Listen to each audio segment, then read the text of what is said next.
तुझे एक छोटा सा काम दे के गई थी मैं, वो भी तुझसे ढंग से नहीं हुआ। अरे आज मैं तुझे अपने पोते को देकर गई थी और तूने क्या किया? तुझे पता भी है उसे कितना दर्द हो रहा होगा। मम्मी जी, मैं 2 मिनट के लिए वॉशरूम गई थी, मुझे क्या पता था ऐसा हो जाएगा। और आप तो अच्छे से जानते हो ना, मौसम खराब था, वो गलती से दरवाजे के बीच उसकी उंगलियां आ गई, इसमें मेरी कोई गलती नहीं है। अब चुप कर, हवा का बहाना मत बना। मुझे अच्छे से पता है कि तेरा ध्यान कहाँ रहता है। अरे मुझसे ही गलती हो गई जो मैं अपने पोते को तेरे पास छोड़ के चली गई। ऐसा नहीं मम्मी जी, मैं अरे माँ, शिखा, क्या बात हो गई? तुम क्यों झगड़ रहे हो? इसी से पूछ, यही बताएगी तुझे। अब चुप क्यों खड़ी है? बोल। ये तुझे कुछ नहीं बताएगी, मैं बताती हूँ।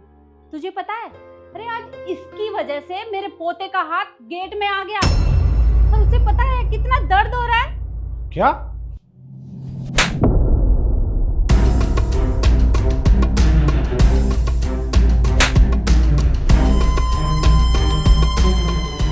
अरे तेरी हिम्मत कैसे हुई मेरे बेटे पर हाथ उठाने की?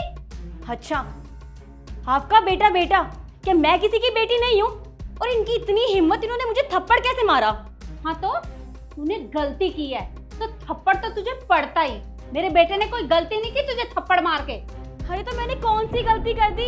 बच्चा है वो, लग गई उसको। और जब आपके पास रहता है कि तब उसे चोट नहीं लगती है, और तब तुम अपनी माँ को कुछ भी नहीं बोलते है ना? अरे तुमने तो अपनी माँ से कभी ऊंची आवाज में बात तक नहीं की। तो तुम क्या चाहती हो? मेरा बेटा मेरे ऊपर हाथ उठाए?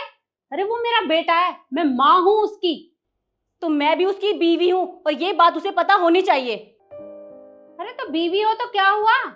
वो तुम्हारा पति है, तुम्हारे ऊपर हाथ उठा सकता है। और तुम्हें शर्म आनी चाहिए, तुमने अपने पति के ऊपर हाथ उठाया। वाह मम्मी जी, आपकी सोच तो कितनी अच्छी है। मतलब अगर बेटा बहू पर हाथ उठाए तो सम्मान की बात है, लेकिन अगर बहू बेटे पे हाथ उठाए तो वो शर्म की बात है ना? ये गुस्सा ना अपने मायके में जाकर दिखाना, क्योंकि ये तेरा ससुराल है, तेरे बाप का घर नहीं है जो तू यहाँ गुस्सा दिखाएगी। हाँ, तो ये बात है।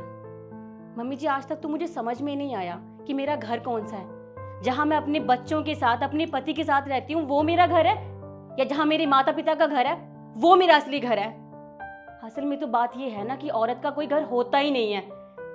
और तुम, शुभ मेरा भी बच्चा है, 9 महीनों से पेट में रखा है मैंने, दर्द सहन किया उसके लिए। अगर मेरे बच्चे को छोटी सी चोट भी लग जाती है तो मेरी जान चली जाती है। तुम नहीं जानते किन हालातों में उसे डॉक्टर के पास लेके गई हूँ, कितना दर्द में रहा है वो मेरा बेटा।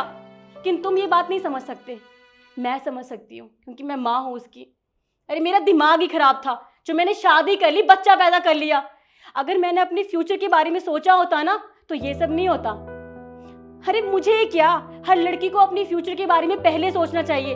उसे अपना फ्यूचर बनाना चाहिए, खुद का घर बनाना चाहिए, उसके बाद उसको सोचना चाहिए कि उसे शादी करनी है या नहीं। क्योंकि अगर वो ऐसा ना करे ना तो ऐसे ही उसके ससुराल वाले उसे धक्के मार के बाहर निकाल देंगे, उसे खरी खोटी सुनाएंगे, उसे टॉर्चर करेंगे।